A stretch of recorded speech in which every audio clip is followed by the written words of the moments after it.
Mega Man ZX is a game released in 2006 for the Nintendo DS. Oh, that was 20 years ago. Time sure does fly then. Not gonna give the whole spiel on what Mega Man is this time, but if you're unfamiliar with ZX, it's set 200 years after the Zero games, which in themselves are sequels to the X games. This game takes place after the fall of Ragnarok and the defeat of Dr. Weil in Mega Man 04. ZX is set in a far more peaceful era than X or Zero, albeit with some maverick attacks at times. For all intents and purposes, this game is essentially 05 in all but name and a few gameplay changes, but I'll get into those in a bit. First, we've got a story to tackle, but before that, we have something new for Mega Man, a character selection screen with the choice between a boy and a girl, being Vent and Ale in this game. They're almost identical in terms of how they play, unlike X and Zero from, say, X4, but Vent takes less knockback and Ale crawls faster in human form. More on that in a bit. I'll just be Vent for this playthrough, by the way, and when in the story Vent or Ale is in the plot, I will just say Vent for brevity. Just know the events apply to both. It's a weird case of gameplay over lore as both characters exist in the universe as shown as in the Mega Man ZX anime commercial and a flashback in ZX Advent. But the game itself, it's one or the other. I still want a Zero ZX anime, by the way. Those commercials look so good. The story begins with Vent standing next to Jiro, who took him in after a maverick attack killed his mother 10 years ago prior to the story. He's that of a delivery company who delivers anything, no questions asked, and Vent is tasked with delivering a package until he and Jiro are ambushed by Maverick, separating him from Jiro and knocking him off a cliff, where he finds Prairie and the Guardians under attack. The contents of the package is then revealed. Biometal X, which is essentially the soul consciousness, it's never really explained fully, of Mega Man X, and it mega merges with him to inherit the powers of X himself. This introduces us to the mechanics of the game, which if you've played any of the X and especially Zero games beforehand, you should be very familiar. Wall jumping, dashing, and all the control improvements from the Zero series are here as I discussed in my 03 video. Feels as great as ever, and the music, my goodness.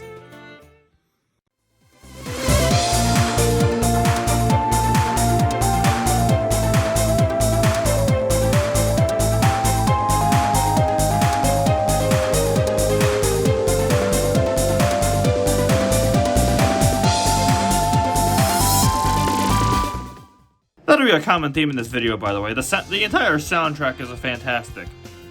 Anyway, back to the gameplay. Model X has a charge shot as usual, but he also has a double charge shot like X2's armor part. We're then faced by the usual interstage boss, and it can actually take a few lives if you're not careful. Once that's done, we've got 2 tutorial missions to tackle. Not going too much into it since it just teaches you the basics of the mechanics, such as using your human form to crawl through small spaces, even though Mega Man could slide since the 3rd game, and it just gives you a taste of navigating around the world and talking to NPCs, which don't have much beyond optional side quests later in the game that give E-crystals, so I tend to ignore them, but I'll give them credit for giving them all unique designs for almost every one, so that's nice at least. All that really happens at this point is Jiro is revealed to use Model Z or Zero's biometal. Once those 2 missions are done, we can finally go to the Guardian HQ, and Prairie introduces the base as she's the leader of the Guardians. Even if the game never says this, but it's heavily implied, and I wish they just said it outright. Prairie is Alouette from the Zero series, or the little girl from the Resistance base. She has the same plushie as she did, and she's pictures of Zero, CL, and Alouette in her room. She even refers to CL as her sis as well. Anyway, back to the plot. Vent is eager to fight some Mavericks attacking the highway, and after Jiro heads with him, since he shouldn't go alone, we're off to the next stage. Man, this highway sure looks familiar. Nah, it's probably nothing. But seriously though, this is a recreation of X1's intro stage complete with the little B mini-bosses. Make sure to get the life up on the way, they work exactly like the heart tanks from the X series. Yeah, the Cyber Elves aren't usable in ZX, even though those were one of my favorite parts of the Zero games. While they're in the highway, Jiro and Vent get ambushed by Serpent, head of Slither Inc. Great company name, by the way. Who wields Model W, the biometal of Dr. Weil, along with Prometheus and Pandora, and they're both left to die, but not before Jiro is brainwashed for the obligatory X vs. Zero fight. After that, in desperation, Jiro in his last breath uses Model Z to give Vent the power he needs to overcome the Mavericks, thereby sacrificing himself in the process since Model Z was keeping him alive from the wounds from the prior fight. This allows Vent to double Mega Merge in the Model ZX, who plays pretty identically to Zero from the prior series, along with the spin, which was usually blocked behind a Cyber Elf or just a move unlockable. You do lose Model X at this point in the game, by the way, unless you've beaten the game with both characters, which you get to keep them, which is a nice bonus. We're then finally able to choose from the first 4 bosses. Much like the Zero series, the bosses are split into chunks, so let's just pick one and teleport to their stage. I'll go with search the plant first, then wait. What's happening? I'm not going to the stage. Yeah, that's the ZX series' main gimmick. They're Mega Man Metroidvanias. The world is one giant map. I'd much rather have linear stages, but I'm open to it if the map is well done or navigation to the other areas is well telegraphed. Unfortunately, this is ZX's biggest flaw. The map sucks really badly. There's no indication on how rooms connect, or where you're even supposed to go, so it's just trial and error. Sometimes the map doesn't even have the locations of the actual locations they are on the map. For example, the in-game map has Area E southwest of Area C, when in reality Area E is directly east of Area C. Adding on to this, it doesn't help that the areas don't have proper names beyond Area A, Area B, and so on. This wouldn't be so bad if there wasn't a mission system where the boss just does not spawn if you don't pick their mission, or if they just made all the missions active or something. This was enough for me to write off this game when I first played it, but I've learned a little bit of a trick. Since areas don't need to be revisited much since they're linear stages, I'm assuming no side quests, just beating the main story here. You can effectively ignore them in navigation after you find them and beat the boss in the area. Helps that all the major areas always branch off of areas A to D. Still not a huge fan of the map, but it's not a deal breaker for me anymore like it used to be. When you get to the power plant in Area E, this stage is honestly great. Fun movement challenges and even an optional path to disable the power to make the later half of the stage easier. Also, the first sub-tank is here as well, so make sure you grab it. Works exactly the same as Zero games, which is great. Also, great music as usual. We're then introduced to the boss Highvolt. Oh yeah, the bosses in this game are called Pseudoroids, by the way. I'll say the boss names aren't nearly as ridiculous as the Zero games, at least. He's pretty easy, honestly, just avoid his electric attack and use the buster. Oh, wait, why did the boss flash red just then? Oh, it's probably nothing. I beat him, though. To actually explain what the flashing does. That flashing indicates you've damaged the biometal, which is this game's take on a ranking system. The less times you hit the weak spot, the better condition will be in, which dictates how much special weapon energy you get for it. I could take or leave this, honestly, as it isn't that intrusive on the gameplay in my opinion, and you can always go back to Guardian HQ to repair them with E-crystals anyway. Make sure you start and finish a mission when you get the chance at a transporter. Yeah, that's another stupid annoyance ZX has. Not a huge deal, but can be annoying if you forget. With that mission done, we're heading off to Area G to fight the next boss. It's to the right of Area D, if you're wondering. So time to play that highway again since the warp isn't unlocked yet, since it's literally one room to the right of where Serpent showed up. Once we're there, the level takes place in a burning building with civilians to save, which requires you to switch to human form. How are these people scared of a Super Sentai costume? I don't find this level that fun. In fact, it's the weakest of the 8 main areas in my opinion. But if you want to get this over really quick, you only need to go into doors 3, 4, 5, and 7. Then the 8th floor is open and you can go and fight the boss. Now that we have a model other than Model ZX, Model HX, model after Harpuya from Mega Man Zero, here's how awesome the biometals really are. It is a multi-directional air dash akin to X3's foot part and electric attacks, which works nicely against the next boss who is weak to it.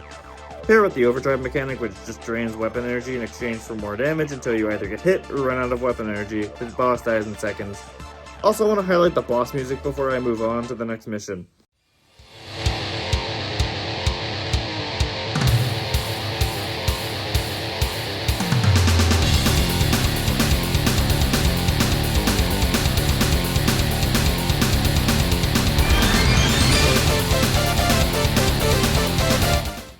Two missions down.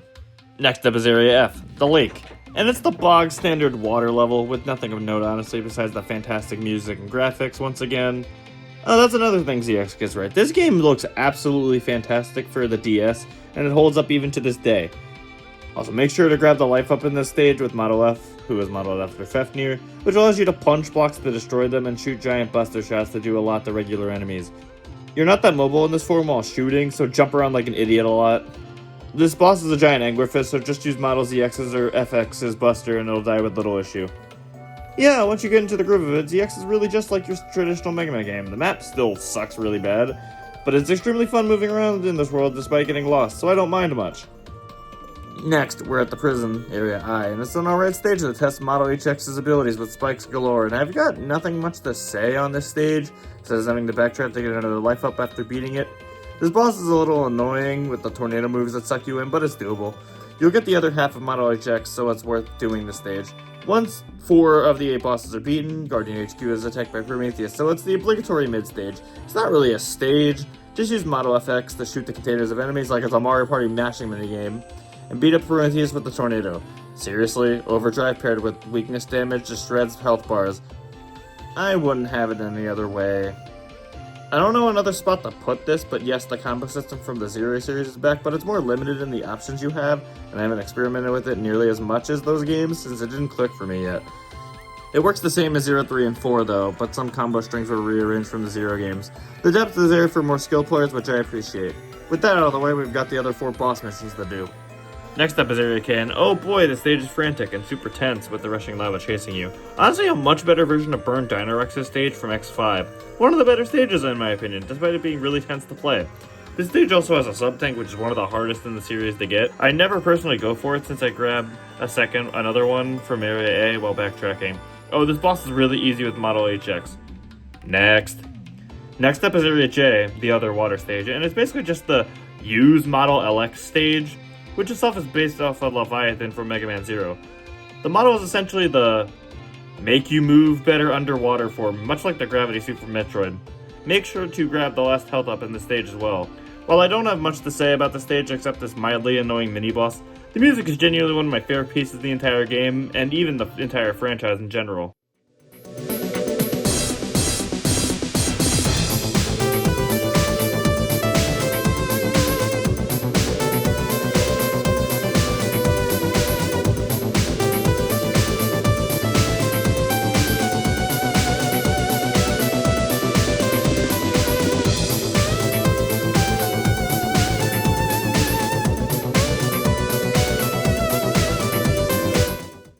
Oh, the boss is literally a freebie. Just stand in the corner and use Model FX's Buster Edit to shoot right and straight up.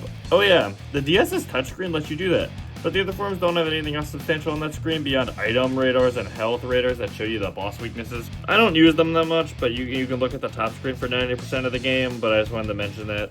Next up is the amusement park stage, and it's a fun enough stage with some added lore. The Maverick of this area actually killed Vent's mother 10 years ago with the raid, which is actually why Jiro took him in the first place. The boss is kind of annoying since he jumps all over the place and tends to act somewhat erratically. He'll give Model PX based on Phantom from Mega Man Zero, which I don't tend to use that much. I didn't actually use them at all in this playthrough. It has its use case, but compared to ZX and HX, it's not nearly as useful. Yeah, that's why I get it 7 bosses in. Now that we have all the biometals, I'll straight up say this mechanic is amazing. It's the best of Mega Man X's armor system and Zero's fun combat variety. I do wish biometal switching was more snappy by, say, a button combination per biometal form, much like Zero's techniques from the X series. If they wanted a useful touchscreen gimmick, they could have used that for model switching. In fact, they actually did use that in ZX Advent, which I appreciate. As it is, I'm more than happy with what they did here. The last boss is a few rooms back from the amusement park. Unsurprisingly though, the stage didn't stick much in my mind besides the load of enemies here and the satellite dishes that reverse your controls or disable your attacks for a few seconds. It's not a bad stage much like the rest of ZX, but I'd say the stages are around the quality of 04's levels where they're not bad, but they aren't amazing either. The boss is annoying though, since his gimmick is he's protected from the front and he constantly changes where he is. So it's really about position, especially if you care about the biometal's condition. Some Z-Saber slashing and spinning later and he's down and we're off to the finale. Lore dump time. Model W was created from the remains of Ragnarok with Wild Souls. So to counteract this, CL created the other biometals and found that the Guardians have a way to protect the world from Maverick since Zero is dead after the events of 04. It is revealed that she is the one that discovered Model W underground, which is why our next stage is funny enough. And Serpent, of course, wanted it for himself. Model W was created by some man who won't be revealed until ZX Advent, but I wanted to note that if I ever cover that game to resolve that plot thread. To stop Model W from causing more destruction, CL locked it behind 6 passwords, 1 for each biometal. Unfortunately, there's no resolution to where she is at this moment since the 3rd ZX game got cancelled, but that's the plot context for the finale. Area M is your typical endgame Mega Man stage, loads of enemies and obstacles. I'll note this strict water section where you have to rush to the other side of the room before you get skewered by the spikes. The boss of this area is Pandora, who goes down easy due to the biometal weaknesses as she switches between electric and ice, so watch out for when she does. Pandora stalls Vent long enough for Serpent to get Model W for himself. Serpent and his goons attack Area O, which is off the highway, and another decently fun level ensues. It has some Mario Party mashing and the return of the annoying water stage mini-boss. Both Pandora and Prometheus attack, and they're the same fight as before, but they're honestly the best fight in the game, to be honest. Varied attack patterns, and they work really well together. Actually, I died a few times to this boss. Good stuff. Before we head off to the final showdown at Serpent's Lair, Area N, which is to the right of Area M, there's a few extras I want to talk about. Area N isn't that big, but it has a few doors leading to extra bosses from 0, 3, and 4, which both require their respective GBA cart, which is neat, since the DS and DS Lite had a GBA cartridge slot on the bottom. For those playing the Legacy Collection, it's included in the collection as an option, so don't worry about it. I always love weird gimmicky stuff like this, like the e-reader or like the GBA GameCube cable. But the more interesting thing is the other boss hiding in this area. Make sure to get the sub-tanks for it because Omega from 0-3 is back and he's so much harder than before. He does way more damage and he's much faster. I guess they listened to my complaints about him being too easy in 0-3 then. Just be careful and use the Buster Result stagger back when you use a charge shot, and use your Saber combo afterwards. He's the ultimate test of your skills and has a fantastic remix of Cannonball from 0-3.